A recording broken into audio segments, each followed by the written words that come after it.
Steven Kawesa chairman w'ekyalo ky'e Katooke nze bwe nti bwe ŋŋamba ke kaseera tuyimirire mu kaseera kana kakazigizigi tulage nti tulumirirwa abantu baffe. Ngenda butereevu ku nsonga za kingdoms eziri mu Uganda, Buganda. Tutandike ne Buganda. Abantu batuwanga ettaffaali ne tugenda ebule n'ebweya abantu ne batuwa ettaffaali. Buganda Land Board ejjenga sente mpitirivu mu bantu. Kakakyo kano kakyera kazibu nnyo. Buganda eveeyo etandika okubeera nga abantu baayo ebaddiza. Musirisa busirisi. Kano si kaseera kakusirika, kaseera kakuddiza. Kaseera kakuddiza abantu baffe tubaddize.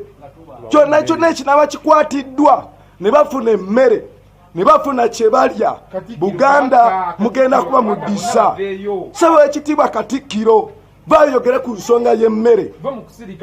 Bayo iso omulanga sente bwe ziba nga teziriiwo abakuwa weebali. Bajja kuwuliriza omulanga bakuwe sente zonna abantu bagulire emmere abantu bafune kye balya.